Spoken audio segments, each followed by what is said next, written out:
जो कि already knowledge में है कि कल इनको थाईलैंड से दिल्ली लाया गया था और दिल्ली लाने के बाद फॉर्मली दिल्ली एयरपोर्ट पे गोवा पुलिस ने इनको अरेस्ट किया था।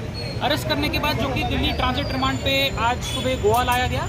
आज गोवा लाने के बाद इनको ट्रांजिट रिमांड के बाद आज यहाँ पर कंसर्न कोर्ट में पेश किया गया और फर्दर 5 दिन की रिमांड यहाँ से ग्रांट हुई है और आगे की जो भी प्रोसीडिंग्स होंगी वो फिर रिमांड के बाद जब दोबारा 22 तारीख को इनको प्रोड्यूस किया जाएगा तब उसके बाद फिर फर्दर रखा जाएगा। तो उनकी डिमांड भी थी, उनका मैट्रेस का कुछ डिमांड था। उसमें बेसिकली ये इशू आ रहा था, ऐसा हमें भी पता चला कि बताया जा रहा है कोई चेस्ट पेन है या कोई भी चीज़ है, ऐसा कुछ भी नहीं है। ना ऐसी कोई भी चीज़ आज प्रोसीडिंग में कहीं पर भी निकल के आई, ना ही कोई ऐसी कंप्लेंट कोर्ट के सामने रखी गई थी। उनके द्वारा ये कहा गया था कि उनको कुछ इश्यूज़ हैं, उसके लिए उनको डनलैप या फिर कुछ स्पेशल कंसल्टेशन वो मांग रहे थे कोर्ट से, जिसको स्टेट ने बहुत ही अच्छे तरीके से अपोज किया है। हमने उस बात को अपोज किया है और हमने बिल्कुल सख्ती से मना किया है कि किसी भी प्रकार की कोई भी एक्स्ट्रा रिलैक्सेशन नहीं दी जानी चाहिए।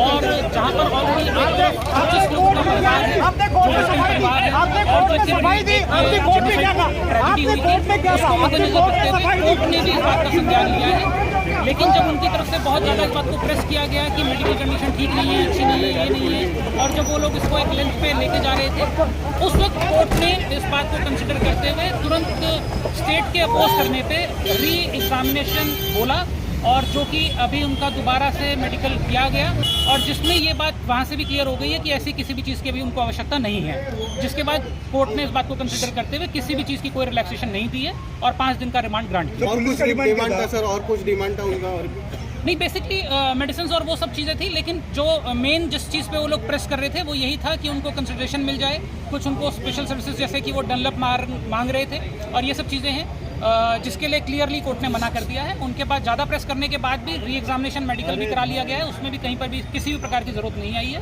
तो कंसिडर उसको कोर्ट ने करते हुए कोई भी ऐसा रिलैक्सेशन नहीं दिया। नहीं, कोई भी किसी भी प्रकार का कोर्ट के सामने आज की हियरिंग में कोई चेस्ट पेन या फिर कोई भी ऐसी कंडीशन यहाँ पर नहीं आई है।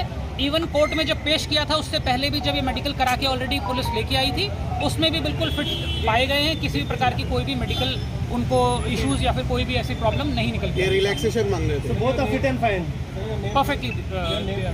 विष्णु मैं बेसिकली इसमें मैं आपको बता देता हूँ, इसका जो कि पीछे की हिस्ट्री आप लोगों को ऑलरेडी मालूम है। ये 6 और 7 दिसंबर की नाइट में इंसिडेंट हुआ था जिसमें टोटल 25 लोगों की हत्या हुई थी, मृत्यु हुई थी। जब 25 लोगों की मृत्यु का डाटा बाहर आया तो उसमें पता चला कि 20 लोग ऑलरेडी इन्हीं के क्लब के एम्प्लॉयज़ थे, इन्हीं के क्लब में काम करने वाले वर्कर्स थे और 5 लोग जो और जिनकी बाकी मृत्यु हुई थी उन लोगों में से 5 लोग टूरिस्ट थे। 5 टूरिस्ट में से 1 टूरिस्ट दिल्ली के बाहर के थे और 4 टूरिस्ट दिल्ली के ही थे। और बड़ा ही दुखनाक और ये बात है कि वो चारों लोग जो दिल्ली से थे और जो जिनकी मृत्यु हुई उसमें दुर्भाग्यपूर्ण, वो चारों एक ही परिवार के थे। तो उनके परिवार के ब्याह पे मैं यहाँ पर रिप्रेजेंट कर रहा हूँ और हम लोग इसको अपोज कर रहे हैं। आज भी हमने इसको बिल्कुल अच्छे से अपोज किया कि किसी भी प्रकार की कोई भी रिलैक्सेशन नहीं मिलनी चाहिए।